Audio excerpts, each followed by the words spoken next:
Concept academy सोमभर में आप सभी का स्वागत है। आज हम लोग चैप्टर 8 देखेंगे इलेक्ट्रोमैग्नेटिक वेव्स। यहाँ पर दो ही डेरिवेशन सबसे ज्यादा इंपॉर्टेंट है बच्चों, डिस्प्लेसमेंट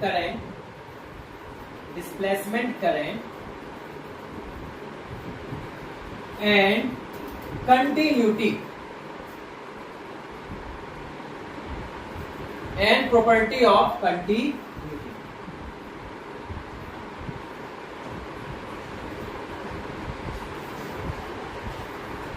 तो सबसे पहला डेरिवेशन बच्चों हम यहाँ पे प्रूव करेंगे डिस्प्लेसमेंट करेंट। यह बहुत ही छोटा चैप्टर है बच्चों, इसमें बहुत ही कम डेरिवेशन, बहुत ही कम मार्क्स के क्वेश्चन आते हैं इससे। सबसे पहले क्या बच्चों, यहाँ पर हम लोग एक प्लेट ले लेते हैं, सर्कुलर प्लेट, दो सर्कुलर प्लेट ले लेते हैं और इसे कनेक्ट कर देते हैं बैटरी से।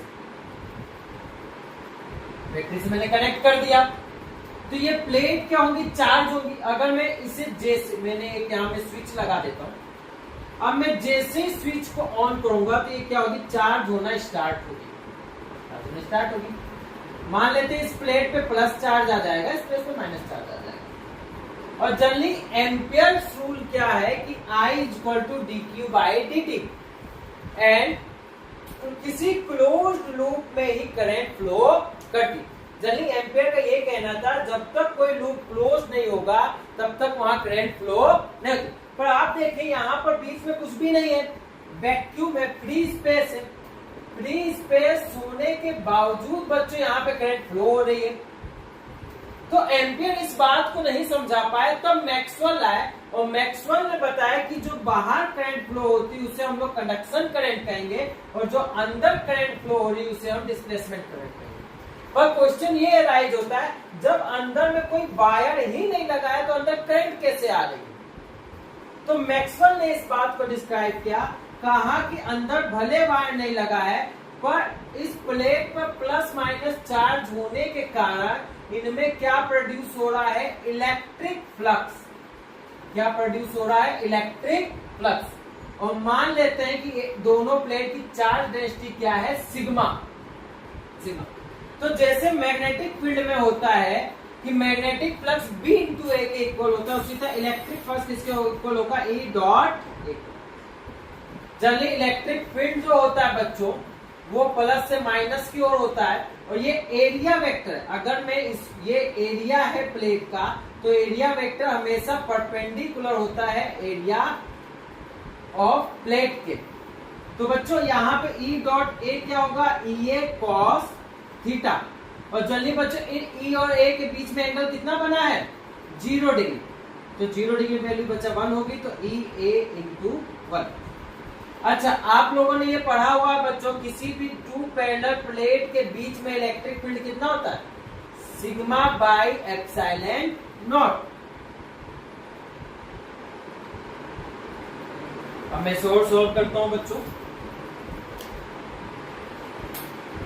Phi E equal to sigma A। बच्चों चार्ज डेंसिटी इंटू एरिया जो होता है वो चार्ज के इक्वल होता है, तो मैं इसे Q बाई एप्सिलॉन नॉट लिख सकता हूँ। चार्ज क्या बच्चों, जो यहाँ पे चार्ज फ्लो हो रहा है उसको हम Q से डिनोट कर रहे हैं, तो मैं Q इक्वल टू लिख सकता हूँ epsilon naught phi E। Both side differentiate with respect to time. Time के रेस्पेक्ट में बच्चों में क्या करूंगा, दोनों साइड, ये पाई बच्चों Q, मैं दोनों साइड क्या कर दूंगा, टाइम के रेस्पेक्ट में डिफरेंशिएशन कर दूंगा। तो जनरली आपको यहाँ पता होना चाहिए कि इलेक्ट्रिक फ्लक्स ये हर बार चेंज होगा, क्योंकि प्लस चार्ज जैसे जैसे बैटरी चार्ज होगी प्लस चार्ज की संख्या बढ़ेगी और यहाँ माइनस चार्ज की संख्या बढ़ेगी। अगर प्लस घट बढ़ रहा है या माइनस चार्ज की संख्या घट बढ़ रही तो इलेक्ट्रिक फ्लक्स भी घटेगा बढ़ेगा। और इसी चेंज होने से, इलेक्ट्रिक फ्लक्स के चेंज होने की वजह से क्या यहाँ पे रोल में आएगी, डिस्प्लेसमेंट करंट। यही मैक्सवेल ने बताया।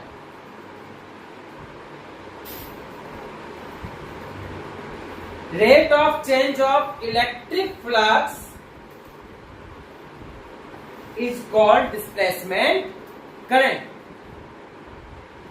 कि यही इलेक्ट्रिक फ्लक्स के चेंज होने से जो करंट प्रोड्यूस हो रही है उसी को हम क्या करें, डिस्प्लेसमेंट करंट। अच्छा, अगर ये इलेक्ट्रिक फ्लक्स चेंज नहीं होगा तो क्या इसमें करंट प्रोड्यूस होगी? नहीं होगी।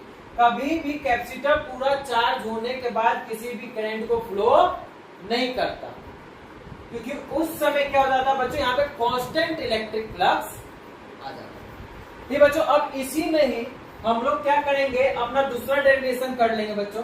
आप इसका स्क्रीनशॉट ले सकते हैं। अब मैं अपना दूसरा डेरिवेशन करूंगा।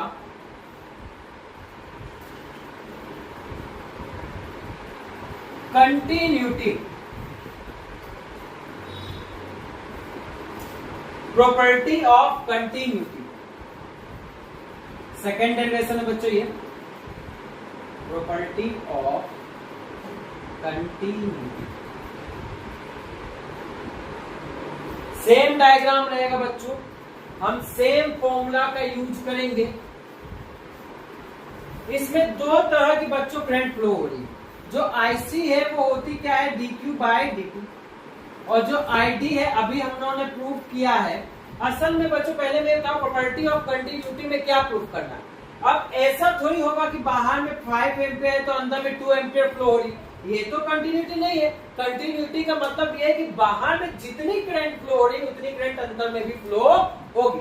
मतलब ये कहना क्या चाहता है, हम लोग को प्रूफ क्या करना, आईसी इक्वल टू आईडी।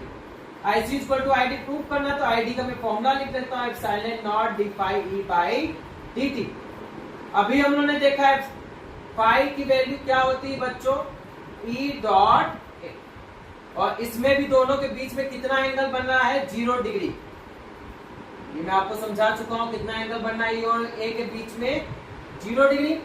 तो बच्चा आईडी इक्वल टू हम लोग लिख सकते हैं epsilon naught D by D T E A, और ई की वैल्यू हम लोग क्या रख सकते हैं बच्चों, sigma by epsilon not, sigma by epsilon not a. अब बच्चों यहाँ पे मैंने पहले बताया था सिग्मा इंटू ए, चार्ज डेंसिटी इंटू एरिया होता क्या है, चार्ज। एप्सिलॉन नॉट ये बाहर आ जाएगा बच्चों, यहाँ बचेगा क्या, dq by dt, dq by dt।